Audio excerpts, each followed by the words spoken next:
Hi everyone, I'm doing a blog today, and this one is called Shifting Even More and Letting Go. I am coming to a place that will shift me into a very new space. I can see that our world is in a powerful place of transition, and while I know my work here was to be a way shower and to help many on the path of love and kindness, there are those that cannot help but foster the projections of their own wounding out into this world. I have been coming to a place for a long time. It began in 2010 as I walked away from Utah and moved to California.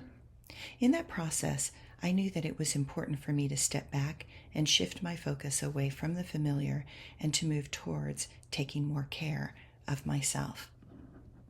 I have spent my life taking care of humanity to the best of my ability, trying to bring insight that can lead to a soul's creation of more wisdom. I have worked to support critical thinking with metaphorical teachings and stories. I know that I have supported many in their journeys into new careers that have allowed them hope, breath, and wonder. And I feel how time is shifting into another path, another way, and another purpose.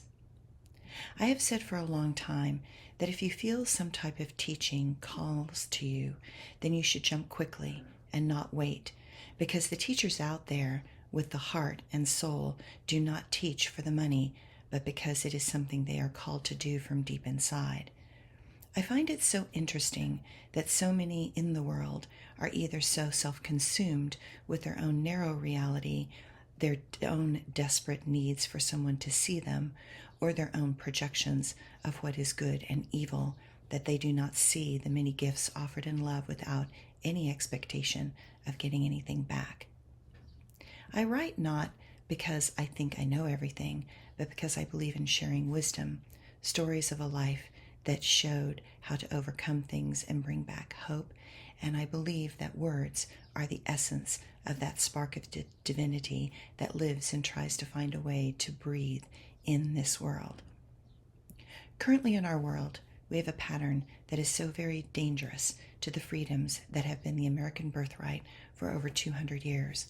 We have allowed something so very toxic to gain a foothold in the minds of those that cannot determine what is true and have no ability to express critical thinking. What lies ahead is a type of healing that will require us to look at our education systems, our laws, and those that we allow to make those laws, and to figure out how to take the lies out of the media and require more accountability for what someone says and does. What I see is a long road ahead that is going to be quite painful for many. Perhaps at 64 years old, I am just too tired from all the battles that I have fought in this life. Perhaps it is my time to step aside and move from another place and perspective entirely. What I cannot condone is all the hate that is being projected out and is fueling discord and strife. What I know is that I have never promoted myself or tried to milk the social media for likes and subscribers. I figured that if someone found my website or blogs, that they were ready to be open to what I tried to offer. I have never put out any of my stuff out into the world with a hook of empty promises for money. The majority of my stuff is out there for free to those that find it of value to them. Yes, I feel the tide is turning. My moment to give my gifts this way is slowly coming to an end. My focus is moving more towards writing my books, as I feel as if I have so many ideas and stories inside that long to get out into the world. I shift from teaching in a more direct fashion to teaching through the stories and metaphors that perhaps could open others without creating their inner hatred and their inner evil to lash out at the teacher that has tried selflessly to make a difference in a more personal way. To those that cannot help but lash out in hate and attachment, I can only hope that somewhere along their path that they find peace and then recognize that I was never their enemy, but only a reflection of their potential, and their own actions towards me were a reflection of how they tried to destroy the good inside them with all their own fear, damage, and internalized evil.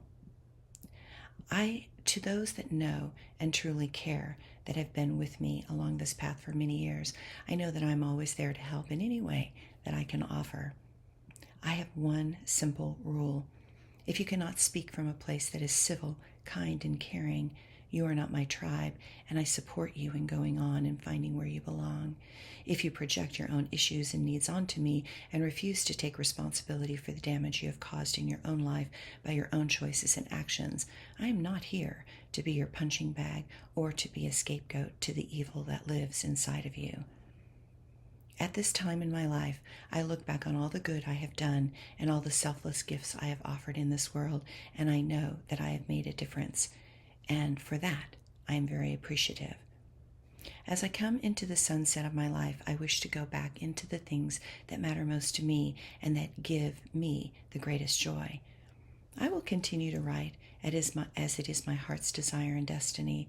The wisdom I carry now is so much more profound and deep than from when I was younger.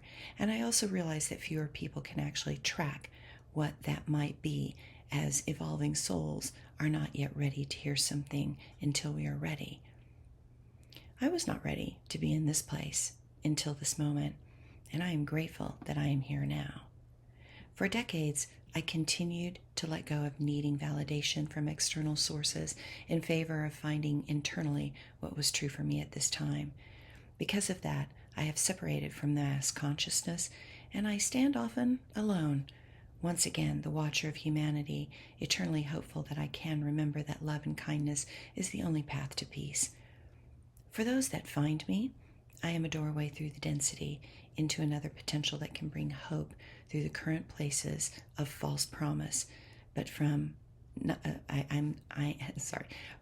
those that find me, I am the doorway through the density into another potential that can bring not hope through the current places of false promise, but from the place that the soul can remember the light that they are inside is eternal, and that growth is the only way to become who we really came to be.